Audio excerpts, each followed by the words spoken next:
नरेश मीणा ने जब से कांग्रेस से टिकट मांग लिया, आखिरी बार बोल दिया, उसके बाद से कयास पे कयास लगाए जा रहे हैं। क्या नरेश मीणा को कांग्रेस से टिकट मिलेगा? क्यों मिलना चाहिए? इस पर बहुत ज्यादा राजनीतिक चर्चाएं हो रही हैं। तो चलिए आज इस मुद्दे पर हम भी आपके साथ चर्चा कर लेते हैं। क्या चल रहा है सोशल मीडिया के गलियारों में, उन पर भी हम चर्चा करेंगे, इसलिए जुड़े रहेगा आखिर तक हमारे साथ। नमस्कार, मैं हूं चेतना शर्मा। आप देखना शुरू कर चुके हैं संवाद भारत का, भारत के लिए। तो नरेश मीणा आज से ही सक्रिय नहीं है। राजस्थान की राजनीति में उन्हें सालों का एक्सपीरियंस हो गया है और उनकी सक्रियता अभी तक वो मुकाम नहीं पा पाई है जिसे पा लेना चाहिए था।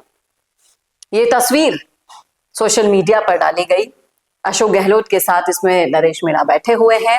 और बात करें क्षेत्रीय राजनीति की, तो क्षेत्रीय राजनीति को अच्छे तरीके से प्रभावित कर सकते हैं नरेश मीणा, ये किसी से नहीं छुपा। जब एंड मोमेंट पर 2 महीने पहले किसी चुनाव में ताल ठोक कर नंबर 2 पर नरेश मीणा रह सकते हैं, तो लगातार अगर वो उन क्षेत्रों में सक्रिय रहेंगे तो क्या वो बाजी नहीं मार सकते? ऐसा हो ही नहीं सकता। अब बात रही उनको मौका देने की। एक बार फिर से इतना सब कुछ हो जाने के बावजूद नरेश मीणा कांग्रेस को आखिरी मौका देते हैं कि उन्हें टिकट मिलेगा तो वो कांग्रेस के लिए चांदी ही चांदी कर सकते हैं 2028 में। लेकिन क्या ये सब मुमकिन है? इतना सब होने के बावजूद उनके जो धुर विरोधी है वो भी कांग्रेस में ही बैठे हैं और सत्ता जिनके आसपास चलती है वो भी उन धुर विरोधियों के संगी साथी हैं, इसलिए पॉसिबल नहीं है। अब इतना बड़ा डिस्कशन यहाँ पर देखिए हो रहा है। इन महाशय का कहना है कि नरेश मीणा अपने क्षेत्र में सर्व समाज के मुद्दों पर सक्रिय हो गए हैं और 25 से 30 विधानसभा सीटों पर अपना प्रभाव आसानी से वो डाल पा रहे हैं। इतना उन्होंने कमा लिया है जनता का प्यार। तो उनके समर्थकों को लगता है कि पार्टी को उसे महत्व देना चाहिए।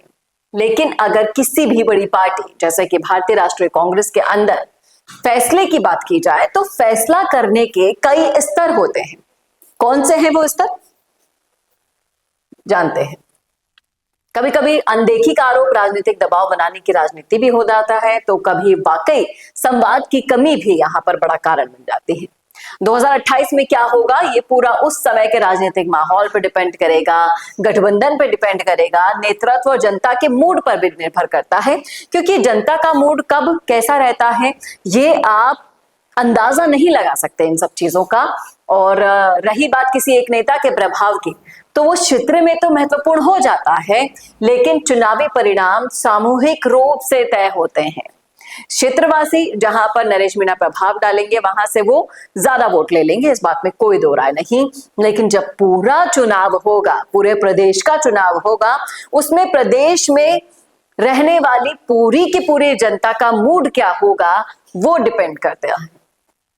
अब जो उस समय का मूड होगा उसी वजह से चुनावी परिणाम भी आएंगे। लेकिन यहां पर राय भी दी गई है कि अगर किसी नेता का जमीनी आधार मजबूत होना तो पार्टी के लिए संवाद और सम्मानजनक भूमिका देना फायदेमंद हो सकता है। यानी कि साफ साफ यहाँ पे कह दिया गया है कांग्रेस को कि आपको जो आखिरी मौका नरेश मीणा ने दिया है उसके बारे में सोचिए, समझिए, विचार कीजिए और ये मौका हाथ से ना गवाइए।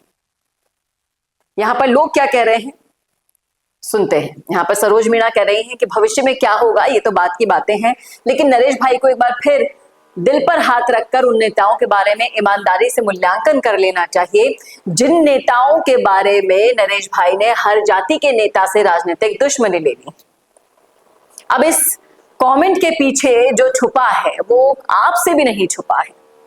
मैंने अभी थोड़ी देर पहले ही अपने वक्तव्य में कहा था कि उस कांग्रेस में नरेश मीणा के सारे धुर विरोधी बैठे हैं, वो उसी कांग्रेस में वापस जाना चाहते हैं।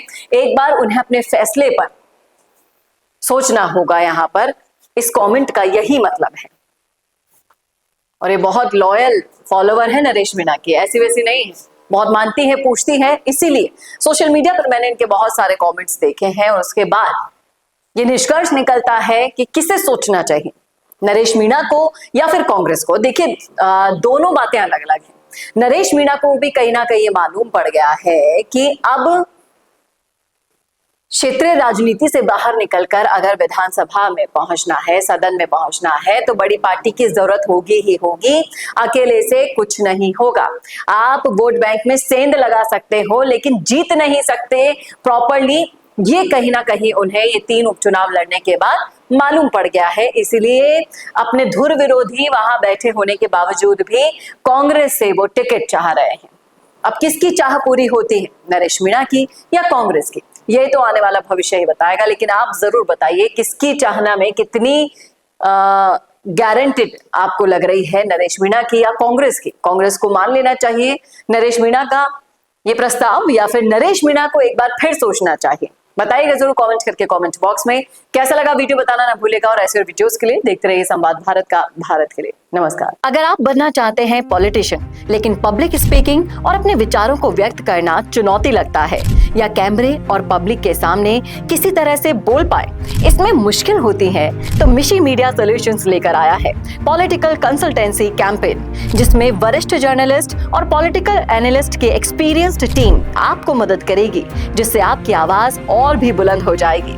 इसमें हम आपके गोल को पूरी तरह से टारगेट करेंगे कि किस तरह से आपको पार्टी पहचाने, आपको उस क्षेत्र के लिए चुने, कैसे सर्वेज में आपका नाम आए, कैसे लोगों के बीच में आपका माहौल बने। ना सिर्फ कंसल्टेंसी हम आपको देंगे, बल्कि आपको सारे रास्ते दिखाएंगे और बताएंगे भी, जिससे आप भारत की राजनीति में अच्छे पॉलिटिशियन बनके समाज का सुधार कर सके।